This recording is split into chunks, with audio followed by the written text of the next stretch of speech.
Fala pessoal, João Barbosa Lucas de volta na área, passando para apresentar mais um episódio do quadro Vascaínos Apaixonados.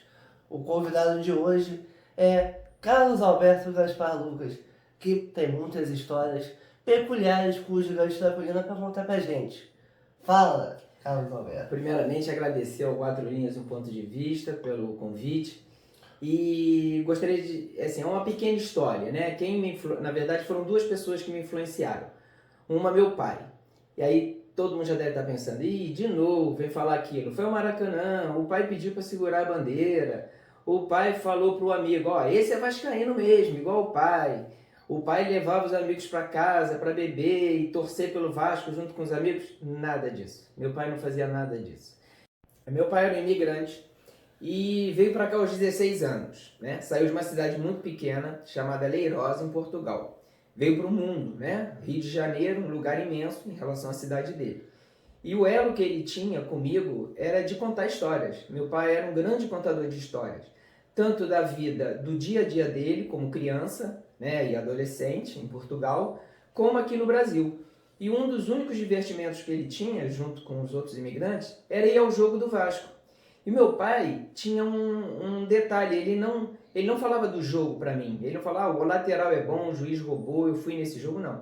Ele falava de coisas que aconteciam ao entorno, ao chegar a São Januário. Então, se ia de bonde, com quem ele foi, e a roupa que as pessoas usavam, isso ficou gravado para mim, porque ele dizia que o meu padrinho ia de terno, que era um momento importante no jogo, e ele demorava um pouquinho. Quando ele ia com o meu padrinho, ele botava a camisa por dentro e usava o chapéu, eram as histórias que ele contava para mim.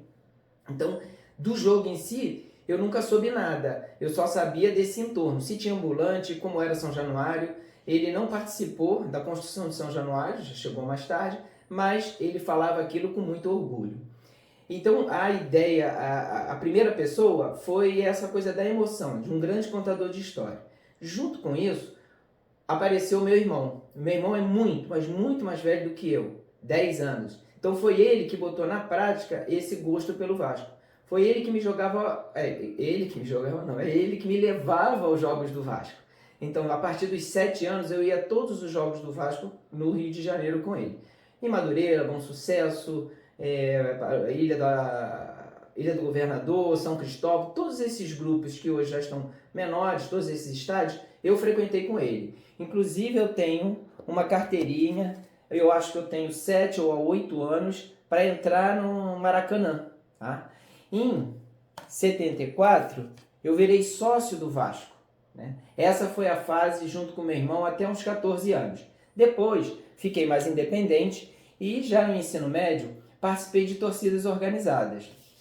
Uma delas foi o Vasco Pedro II, Vasco CP2, que era uma torcida pequena, e uma outra que eu tive uma atuação mais ativa, né, que seria a Vascancela, vascaínos de São Cristóvão, que se reuniam no Largo da Cancela. Nessa torcida, eu e outros amigos éramos os responsáveis de chegar muito cedo ao estádio, que hoje provavelmente isso não acontece mais, para colocar faixa, costurar bandeira, lavar bandeira em casa, pegar o bambu, até levar o bambu para lá. Então tudo isso, cortar papel, picar papel, tudo isso eu fazia, também foi uma fase. Então esses 3 momentos, meu pai, meu irmão e essa da minha adolescência, foi o que me marcou como ser um grande vascaíno. E me marcou tanto que eu tenho guardado até hoje a carteirinha de sócio do meu pai, de 1951, como vocês podem ver, esse aqui era meu pai, de 1951. Isso é um amuleto aqui dentro de casa. Tá? Então eu quero agradecer essas duas pessoas que deram essa paixão. E essa paixão continua. Eu tenho 3 filhos, 2 são vascaínos e um terceiro, a menina, ela tá numa fase, mas eu tenho certeza que ela vai voltar a ser vascaína. Inclusive, o ex-marido dela era vascaíno. Então, tem alguma coisa ali que ela vai voltar a ser vascaína. A gente já ouviu algumas histórias muito interessantes de como começou a sua história como torcedor do Vasco. Mas agora eu quero saber, qual é o momento mais marcante da sua vida? no torcedor? Olha, como torcedor eu tive, claro, muitos momentos marcantes. Mais um, e vou mostrar para vocês aqui que ele está ainda concreto, foi o retorno do Roberto Dinamite, ao Vasco na saída do Barcelona. Naquela época, os jogadores quase não saíam dos times e tínhamos os ídolos que ficavam 10, 15 anos no mesmo time. Na saída do Roberto, houve uma tristeza muito grande da torcida. E nesse retorno contra o Corinthians, eu fui ao jogo, né?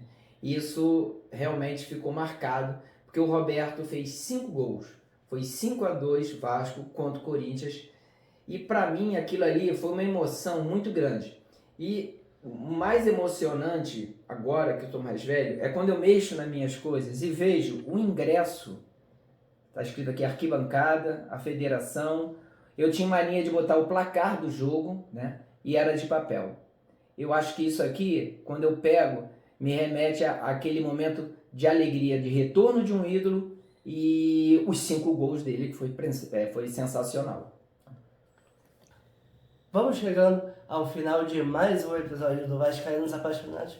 Mas antes de despedir, eu queria agradecer ao bate-papo com Carlos Alberto Gaspar Lucas, que, para quem não sabe, Carlos Alberto é meu pai, é minha principal influência de eu ser torcedor do Vasco. A gente, quando gosta do meio esportivo, a gente se influencia por causa do time, e eu nunca escondi que sou torcedor do Clube de Regatas Vasco da Gama, então eu agradeço essa passagem de bastão do meu pai. E para você que chegou até aqui, não se esqueça de curtir, compartilhar o conteúdo do 4 Linhas e Pontos de Vista nas redes, com os amigos, com a família, e segue fortalecendo o nosso trabalho. 4 Linhas e Pontos de Vista, muito mais que futebol.